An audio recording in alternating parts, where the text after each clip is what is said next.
Welcome to The Vinyl Guide, the podcast for record collectors and music nerds. Here's your host, the biggest record nerd of them all, Nate Goyer. Well, hey everyone, it's Nate.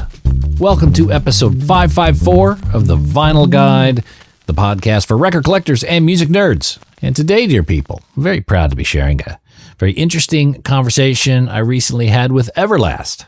He's had quite a long career in several different phases and several artistic chances he's taken and been quite successful with it. You know, he started off as a graffiti kid and with Ice-T's rhyme Syndicate. Of course, he went on to House of Pain, which was a massive success, and then reinvented himself with Whitey Ford in the late 90s, and he continues to follow his muse. Of course, we talk about that journey today. We discuss how the success of Jump Around gave him that freedom to never chase a hit again, so he can do absolutely what he wants creatively. I remember as a youngling getting those early hip-hop albums. I remember getting that Rhyme Syndicate compilation, probably on a cassette tape for my 82 Toyota Corolla.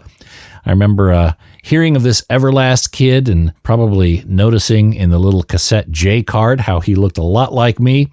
Then a few years later, debating whether he was the same guy in House of Pain. And of course, it turns out he was, and then he drops Whitey Ford. And the reinvention continues to this day. He's got a new album, Embers to Ashes. There's a few new tracks available on streaming. You can check out right now. Of course, you could pre-order the vinyl. There's some orange vinyl. I think there's some autograph stuff as well. And I'll put a link in this episode page if you want to grab a copy. Of course, you go to streaming right now, listen to the initial songs, and of course, set yourself up to download the entire album when it comes out in August. That is Everlast, Embers to Ashes, which we also cover in our conversation today. Alrighty, without further delay, let's catch up with Everlast and talk everything from Rhyme Syndicate to Embers to Ashes. This week on the Vinyl Guide, we are very pleased to be welcoming Everlast to the show. New album, Embers to Ashes, coming out August 28th. I'm sure there will be vinyl copies that people can order. Is that right? There is now. I mean, there was some pre-orders for like some special vinyl. I think there's going to be some more, but yeah, I'm pretty sure you can order some pre-orders right now. Excellent. Are you a bit of a vinyl nerd? I have to. I'm not really. No? Okay. Really. I mean, I like listening to it, but I collect art. I collect, graffiti, guitars. The last thing I need is a garage full of records right now. I leave that to the DJs. You know? Fair enough. So you collect guitars, yeah? What's in your collection? There are just tons of guitars. I mean, there's nothing ridiculous. I don't have like the 59 Les Paul or nothing like that, but I got some pretty old Fender Strats and a bunch of like Falcons, Gretsch Falcons, and a lot of Martins from the 50s, Parlor, and bigger like 01s and 02s, and whatever strikes my fancy. I've had a lot of guitars made, by like companies like Larrabee. And all right, well, so you're not a record nerd, but you're a bit of a guitar nerd, it sounds like. Mostly an art nerd. Art nerd? Yeah. But yeah. Where does your interest gravitate towards in the art world? My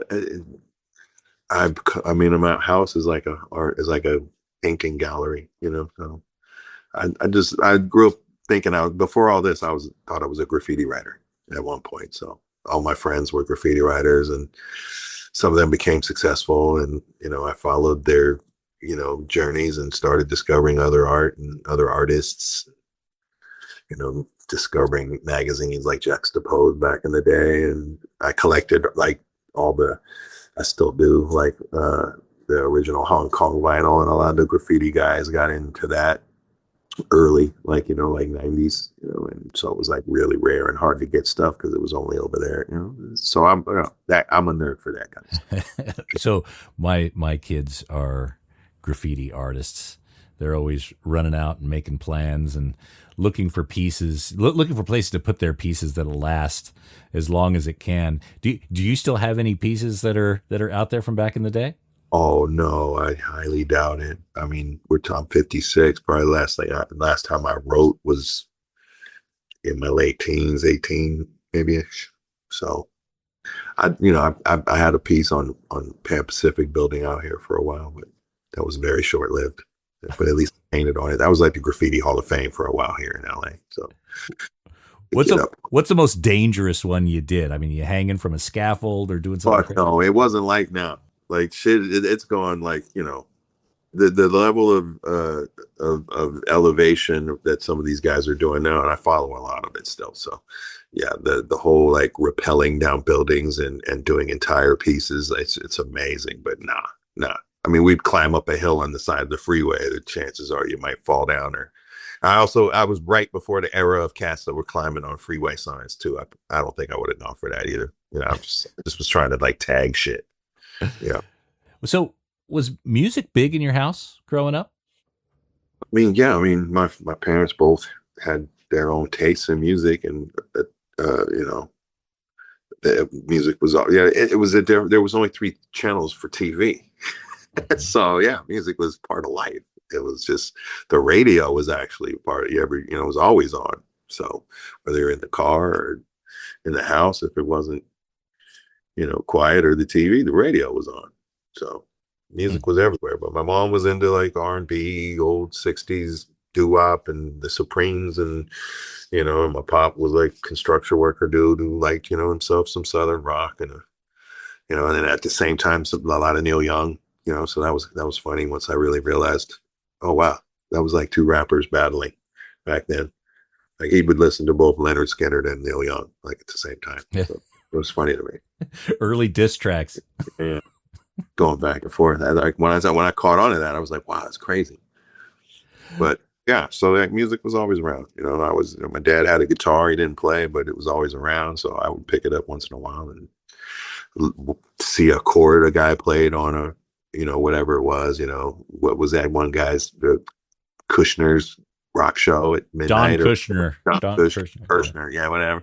And I'd see a guy make a chord on there, and I'd try to figure out what it was and emulate it once in a while. But it was just things whatever I was curious about. Yeah. Did you take to it pretty consistently, or was it just kind of around the house? Did guitar come first, or did rhyming come first? No, I got a guitar probably around my 15th birthday, and probably did like 6 months of like lessons. So I learned all the like basic chords and bar, cowboy chords and the bar chords, which is still what I live on today. But that was it. And then like hip hop did take my attention, and I didn't really pursue it any further. But there's a couple little small things on the first House of Pain record. This little when we sing that every time I go to town, there's like dong da ding. That's me playing guitar right there. Just dong da ding da dong. So it's funny to me. But yeah, I mean, I didn't really start understanding like even how I play guitar. I play guitar it's a simple way, but like I play like a drum more than I play it any other way. Like once I kind of came across a dude who just showed me like do this, and ever since I think of it like a drum more than anything else. So it's only, and like forever I could never play something and actually sing or rhyme while I was playing it. And then I don't know, just one day it happened, and I was like, oh shit. It was like right after I left House of Pain, like I was playing around, and the beginnings of what it's like was forming, and I just started humming it, and then I started saying it, and before I knew it, I was actually playing and singing, and I was like, oh wow. I was like, it was really strange because I wasn't trying, and all the times I tried for so many years, it didn't work.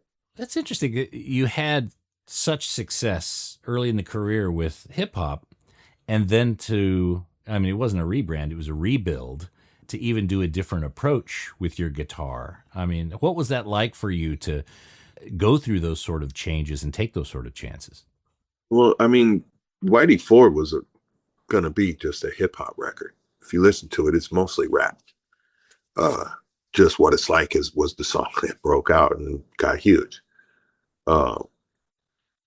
It was everything.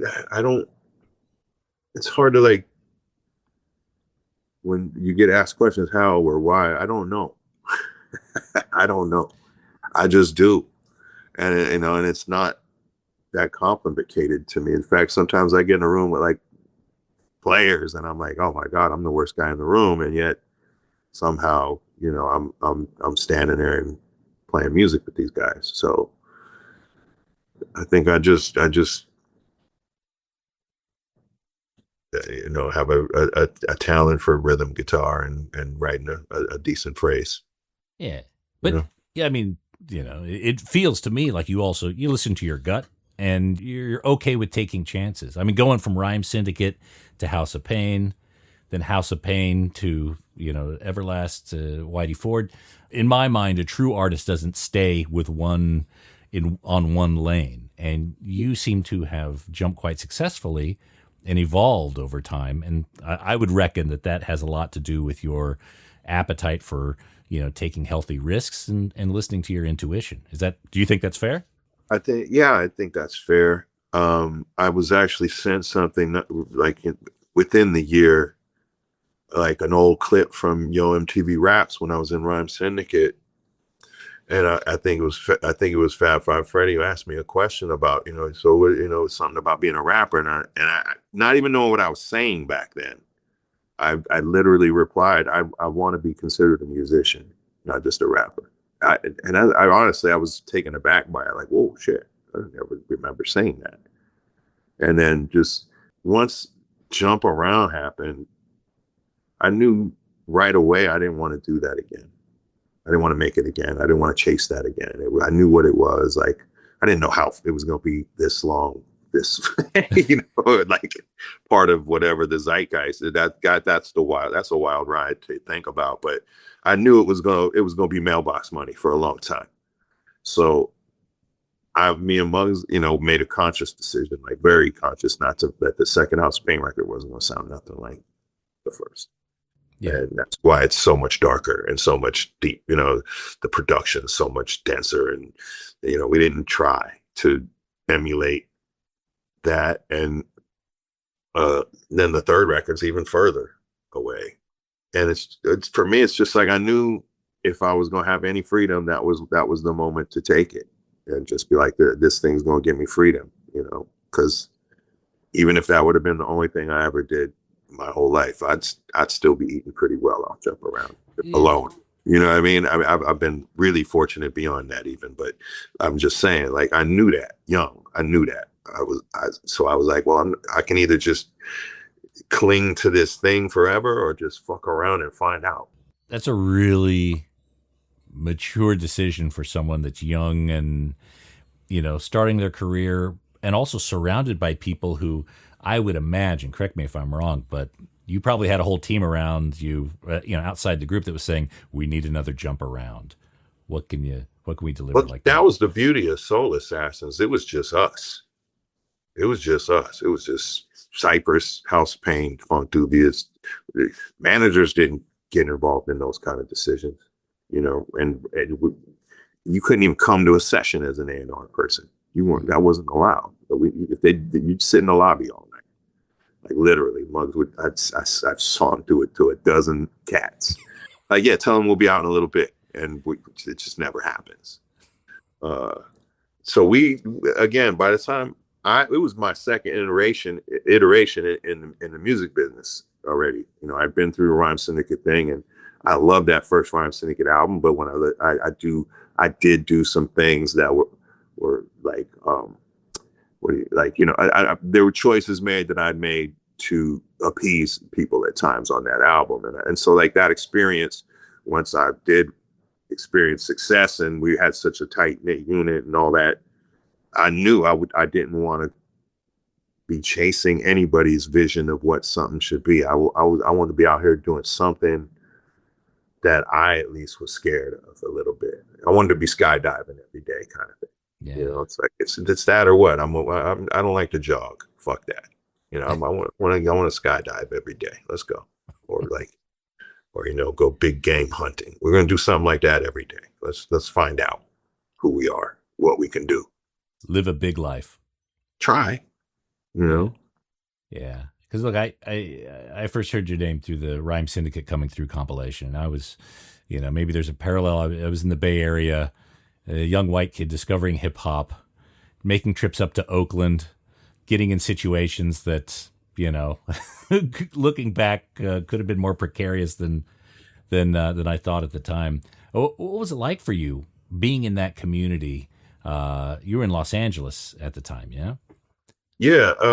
Like I thought I was a graffiti writer, and the guys I used to run around with were one rap guy named Divine Styler, who's been a dear friend of mine my entire life, and a couple other cats. But like they were actually already involved with the Rhyme Syndicate with Ice and making records and rapping and stuff. And I would just be tagging along with them, literally tagging and painting and hanging out, and just I would use a rhyme to make fun, when we'd be having snap sessions and trying to, cab on each other's moms, and so but I'd do it in a rhyme. And then one day Divine pulled me aside and he said, "Yo, you could rap. You should fuck around." Almost like, "Hey, you should fuck around, find out," and that's kind of how Bilal Bashir was the guy doing a lot of the work, the beats and stuff. He had a beat, jumped on it, and it turned into the record that was on that album. Like literally, like I didn't try 10 times. It just happened. I tried and it happened. That was your first track, your first. My first like cohesive rhyme ever written that I ever wrote. Far out. Now, I always found back in the day that there were a lot of similarities between hip hop and like heavy metal or punk.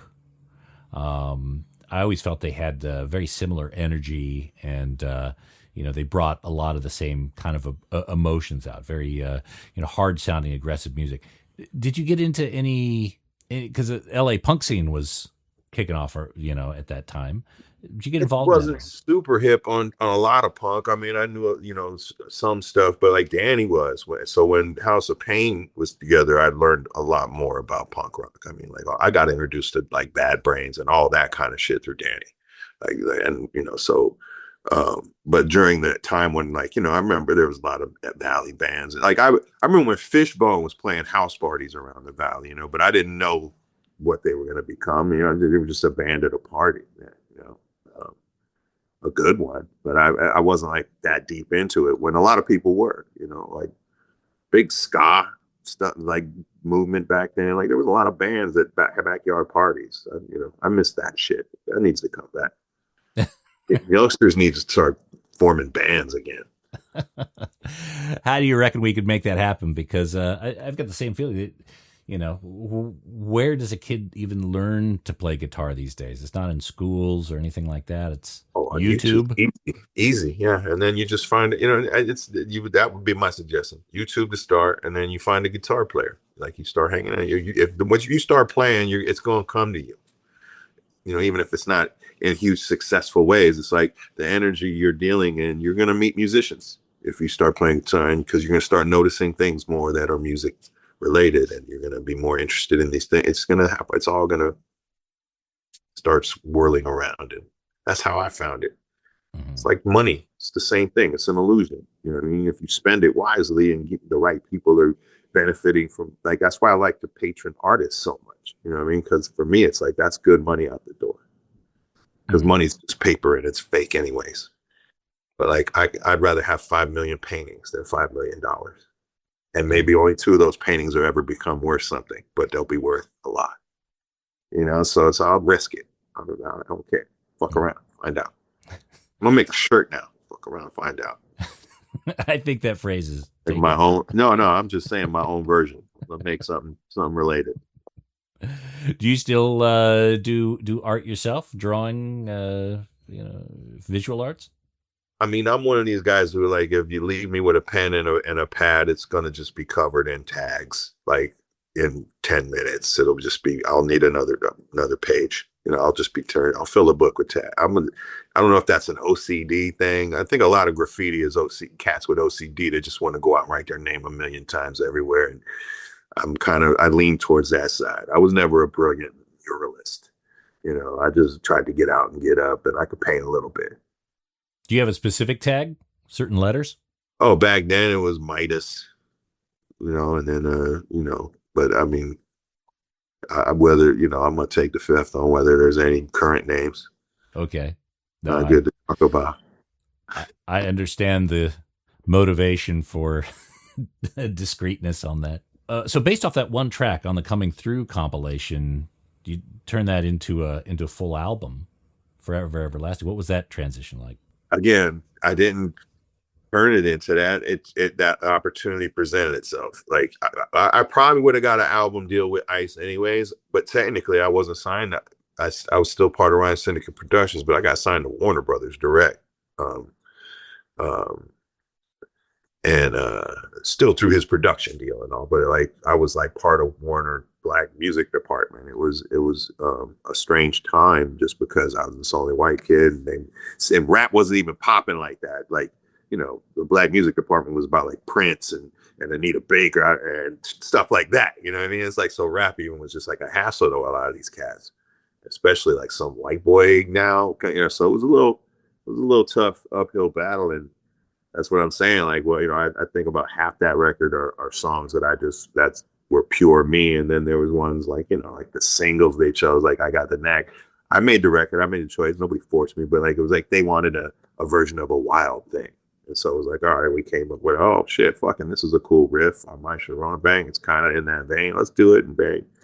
So those are, you know, that's the reason I'm supremely grateful that record really never went anywhere. You know, because, and that's why House of Pain, we took full control of everything. I knew by then, if you didn't dictate who you are, or what you want to be, and how you want to sound, somebody else would. Yeah, it was a quiet lesson for you. Yeah, I survived my paying of dues. A lot of cats didn't. So when House of Pain came together, and of course, Jump Around, no one could have predicted how massive that would be, even to this day. When did you first kind of start to realize, when did your eyes open to the fact that, oh my God, this is getting way bigger than we thought? I don't know. I just know that Cypress was just releasing their first album when we did the demo stuff. And so basically Muggs went on tour and threw a demo at me and said, you know, go shop this shit. And I went and got a friend and a guy named DJP, and he helped, you know, us, you know, get it to a bunch of labels. And I think within like 3 days, like we were like had people all over us. Oh, you know, as far as like contacting us, trying to this, that, and the other. And, you know, after it all boiled down and whatnot, I think the reason we wound up at Tommy Boy is it was like the only people that probably could have beat him out at the time would have been Def Jam, you know, because for us, it was like, we were looking at the labels. We had all these labels offering us even more money than Tommy Boy, like Charisma, who had just done at that time that Monks record with the little beat, drum beat under it. It was, you know, they had a lot of money, and they were all, but like we all agreed, like the Tommy Boy logo and just the whole culture of it was where we want, you know, what we wanted to be connected with more than any other label and whatnot. Was you coming off the back of Forever Everlasting and Rhyme Syndicate? Was that a benefit, or was that a challenge going forward with House of Pain? The funny part is most of them didn't even know it till like after listening. Not I mean, we weren't signed yet, but that was one of the questions, like from Monica Lynch, who was the president of Tommy Boy at the time, and one of the main reasons we actually like that really made us, you know, lock in and say like, all right, we fuck with y'all. But yeah, she asked me, she was like, are you the dude from Everlast Rant? And I was like, yes. And she's like, wow, that's crazy. So you know, I went the whole, like I said, Danny Boy had put me in this punk rock like history lesson at a time, and like that's why the head got shaved. I was going for a Rollins thing, you know what I mean? To be perfectly honest, I was just trying to catch that energy of like, all right, fuck it all, you know, shave it off. Let's just fucking be us and do what we do.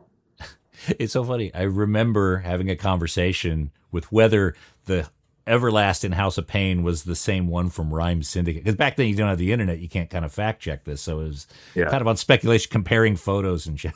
Yeah, and it was a much different look. Yeah. You know? So the name Everlast, I mean, that a lot of power in that name. How did you become Everlast? It's a long story short is I knew some cats out in New York that were, one of them being Divine Styler, that were dabbling in what they call the 5% nation and all the, doing the knowledge of all that stuff. And I kind of started, reading a few things, and just I read one day Everlast. It was was one of the attributes of Allah, and I just was like, okay. And just the thought of it, I never really realized that until like nowadays all these people talk about manifestation and whatnot. But perhaps, if there's something to it, then maybe selecting that name is why y'all can't get rid of me. You know what I mean? I don't know. There wasn't a boxing angle or anything like that in there. No. It started with Eric Rock's Everlasting, and then there was a friend of mine who had a similar name, who I don't really care to mention, but it was early on in our young days. But and then I just cut off the Eric Rocks and just Everlast. Mm-hmm. How the formation of it, but it stuck because, like I said, that was once I learned. I was like, that's why I cut it down. Is this previous explanation? Yeah. Okay. So House of Pain releases Jump Around. At some point you have to get this moment. You hear it playing in a stadium or something like that, where all of a sudden you're like, okay, this is great. I think the craziest thing at night that I, like, as far as like hearing it, because when it first came out, you gotta understand, like, we were doing 3 shows a night in clubs. It wasn't like full sets of shit. We go to a club and do 3 songs, and then drive 2 hours up the road to the next club and do, we were doing, trying to get paid all the money they would give us,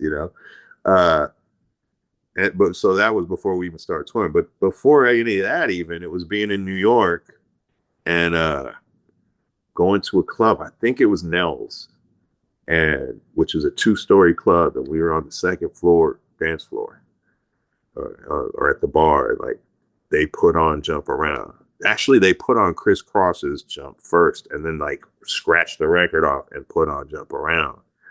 And the fucking place went insane, and I felt the floor bowing, and I was like, "Is the floor gonna collapse? This is crazy." I don't even think the record was like on sale yet.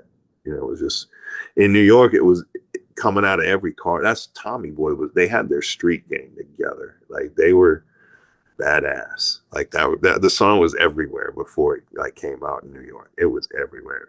It was I spent most of my time of the pre-release of that record in New York because it just felt like the place to be. Yeah, and that was probably Tommy Boy at the height of their powers and influence as well. Yeah, that was definitely their moment. Naughty, Us, and then whatever, Coolio and all that. They had their run, and then they were doing things, but they were building it from scratch right then. That's the crazy part. Like the sticker game, all that was. We had New York City covered in House of Pain. like nowadays, we would probably got a bill for like $10 million for that damage. But New York was just, again, it was just one of them places. I wouldn't trade that. I even lived there for a while. I wouldn't even trade that couple of years in New York for anything. Yeah. So one of the tracks I absolutely adore is from the Judgment Night soundtrack, Just Another Victim. Can you talk a little bit about how that track came together with Helmet? Well, I was in that movie, and so without going into chapters of my book, the director asked me about music because I was pretty much in the movie because I was rap guy from House of Pain, but he did that, and I was like, well, grunge had just started. That whole scene was popping off, and we had met I knew a bunch of the Pearl Jam guys, and we had met Page and Helmet. And I just was like, maybe do something like this. And, then my manager turned it into a fucking whole, helped turn it into a soundtrack and started a label on it. But that was another thing that was just happened. We just got in the studio and did it. Like, they wrote their version of it, and then we just sampled it and made a rap record out of it. Like, we approached it differently than most of the people did. Most of the people went in and made a song together. Mm-hmm. Like, we were in the room together. Like, I was there when they were recording Just Another Victim, but then me and Lethal got in the room, and Lethal sampled their thing. We slowed it down, we chopped it up and he put the drums on there, and then we made our own version, but then sandwiched them together. So that was just how we did that. It was fun as fuck. But again, it's there's not a lot of thought to what I do as far as planning. That whole soundtrack is phenomenal, but that Just Another Victim is the riff that I think sticks in people's heads the most. I think that, but that is one of my favorites for sure. I mean, not even just because it's mine, but I mean, the De La Soul with Teenage Fan Club song is crazy. I love that song so much. Yeah. It's like the standout too, because it's not trying to be all aggressive. It's just kind of chilled, laid back. That was a good one. So, getting in the time machine, coming back to present day, this new record, Embers to Ashes. It's been a decade, I think, since the last release. Eight something years. Okay, and lots has been happening. Can you take us through a little bit of that timeline between the now and the last record? Oh man, just lifing. I got 2 daughters.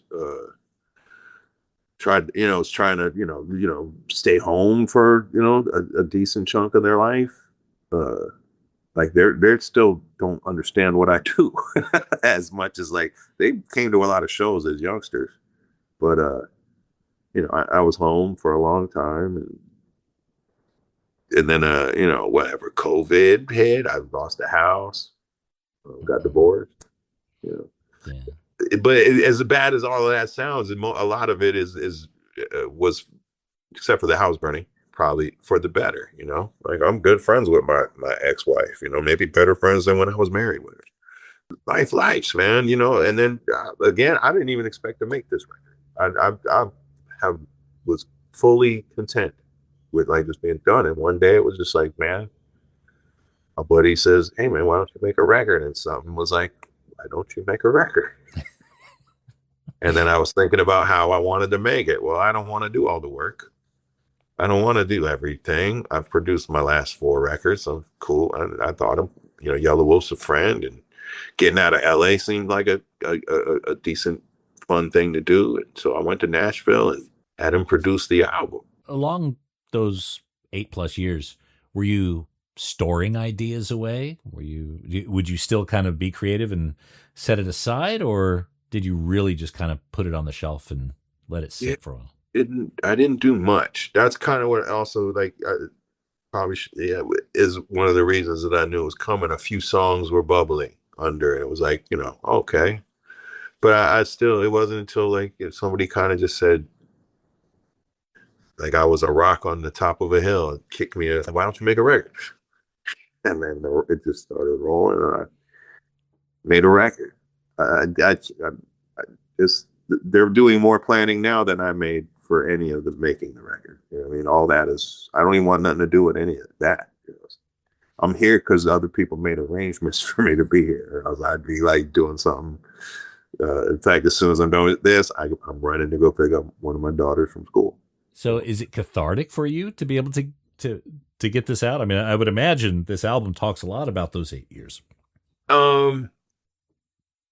Some of it, yeah, there's some of it in there for sure. There's also some lighter hearted and more poppier kind of thought patterns and ideas than I've tried before.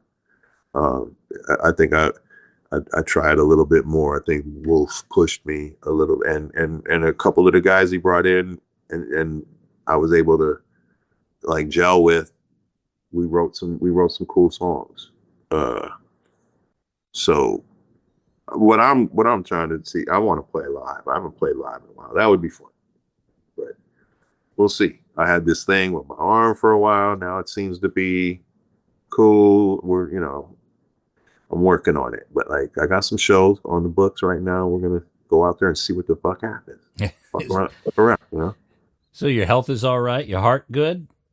Yeah, that part's always been pretty good. I mean, in fact, the thing that was going on with my hand, that was the biggest worry, like, because it was my left hand. I was like, well, maybe it's a heart, but it was just some weird neuromuscular wild shit that,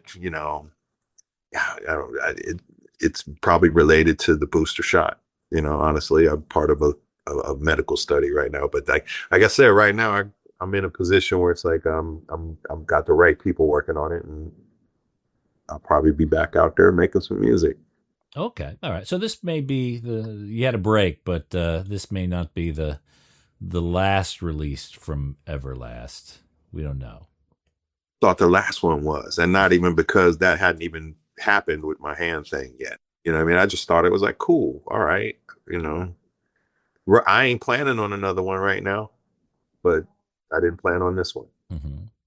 So what does the tour look like? Full band?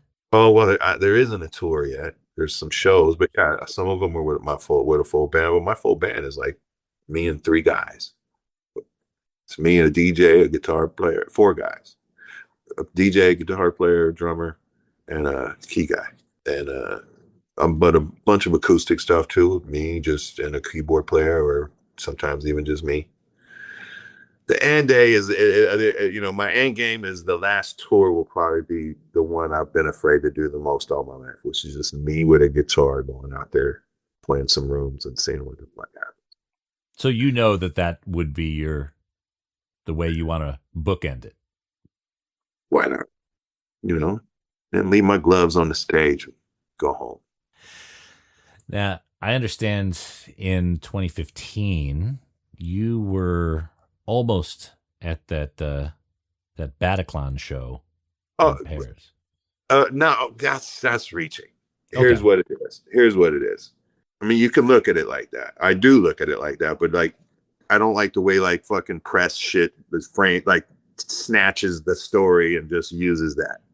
What it was I was in Berlin 2 nights before doing a show. This is actually the crazy part. And the only reason it's a part of this like story is because it's the night Wolf and I first ever discussed any kind of him doing a record with me, producing or whatever, writing. And he had a show the next night in Berlin in the same venue. That's why he popped up at my show. And I had just bought a Leica camera and I was learning how to use it. And I decided we had a day off the next day and then a show in either Paris or just outside Paris. And so instead of us going there, I was like, yo, can I shoot your show? So I stuck around Berlin. We shot the show, and then we were hanging out afterward. We got off with news, and I have it tattooed right here, the date, because he always is a tattoo guy around. Not for some reason, because he's tattooed from that. But it's their front of house guy is a guy named Sean London. He's currently going in between gigs with me. And he worked for me for 10 years before that. The Deftones were a few of them were there. These were all friends of mine that, like, if I was in Paris that day, I definitely would have popped up at that motherfucker and not had a problem getting in because my guy was running the show. He was running he was in front of house when it happened. Like when the whole thing, Sean, so that's the connection. It's not saying it's not like this. I didn't get on that plane that crashed into the building, Final Destination vibe. It's just like, yo, I absolutely could have been there. Yeah. But a different choice was made for me. I decided I wanted to learn more about this, really expensive camera I had bought. So, I got lucky by, just going with the gut again, But yeah, I just know if we would have took that day off and went there, I probably would have been at that show. That's probably where okay. All right. So working with Yellow Wolf, what is his style, his approach taught you going through this process? You gotta just go for it. I mean, he's bold, man. I mean, he has no fear about trying some shit. Even some of the vocals, he did a lot of like vocal like arranging and even a few sections of work with his own on my record that kind of blew me away. Like, and he even will be like, yeah, I didn't know I could do that till I did it. And I was like, shit, so I already had a little bit of that, but he's full blast. Like, he gives no fucks. He's going for it. He's there to make music and not give a fuck who cares what it is. It's about his vision. Is there anything that process or that vision surprised you about yourself? Well, the only thing I would say was like, that I was, either he did everything perfectly the way I would have done it, or I'm a relatively producible guy. You know what I mean? Because we didn't have one, like, there wasn't really any butting heads about decisions or like choices. So like either he did it exactly the way I would have, which I don't think is the case, because it sounds like a different record than I would have made if you listen to what my styles of production are. So he got me to, like, you know, do a lot of, like, especially vocally. He pushed me to sing. I think it's the best I've sounded singing on a record. So, you know, most of the time I'm rap singing or sing rapping, one of those. You know? And this was kind of just, nah, let's sing. Yeah. You strike me as someone who's always wanting to serve the best idea, not just their own idea. As someone who's worked with collectives and groups early on and also self-produced, you seem to be, you know, and this is a compliment, you seem to be a guy who's very coachable in those sort of situations. Well, that's, yeah, kind of was what I was saying about, like, what I don't think I really thought of it that way until Wolf, because it with Muggs and all that. Muggs is an amazing producer. He was the first guy to ever tell me, like, no, that sucked, do it again. And you had to be like, all right, well, shit, I'm gonna take, you're the homie, I'm gonna take the word for it. So that was learning that, with having that guy around was a big part of that, because he was the homie, but he could still say that shit to you. You know, like a stranger probably couldn't have said that to me in that, like, after Jump Around. Like, if you would have just came in the room, been some producer, you know, they'd be like, you know, get the fuck out of here. I don't, you know. But like Muggs, we listen to from day one. So, any plans to come to Australia? It's been quite a long time, but I loved Australia. So if I get out and the shows are working out and I'm capable, I don't see me not trying to get around the world at least one more time. You know? All right. It's interesting. I followed your career, going through all the old hip hop and experimenting, grabbing every tape and CD I could find. And there was this guy, Everlast, is part of Rhyme Syndicate. Been keeping an eye on you ever since. So I really appreciate you taking the time, man. That's, you're just as old as I am then. Yeah, it's getting that way. Yeah, the knees are buckling, but still on my hind legs. Oh yeah, you don't expect me to jump around. I'll sing it. I can give it to my cartilage. You can still wave your arms in the air like you don't care, but yeah, jumping around's limited. Get behind the monitor and just do kind of a. See, that even looks like I'm trying to see. Hey. All right, man. We're good, brother. All right, thanks for having me, man. Take care. All right, take it slow. Cheers.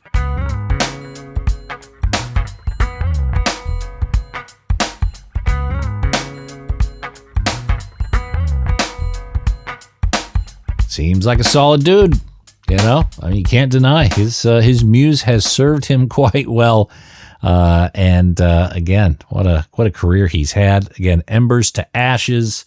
Links in this episode page where you can grab the vinyl copies. And that's it for this episode of The Vinyl Guide. Thank you so much for tuning in. And a quick plug for our Patreon page, patreon.com/Vinyl Guide. That's how you go and help support this show. You know, $5, $10, whatever else you could do each month. Sure keeps me plugged in with beer and burritos and pumping out these episodes. That's patreon.com/Vinyl Guide. Huge thanks to everyone who's helping support this show and, of course, sharing it on social media and leaving those positive reviews. That is huge as well. We'll be back shortly with a brand new episode. So until we talk next time, you all behave yourselves. And thanks again for listening to the Vinyl Guide podcast. Cheers.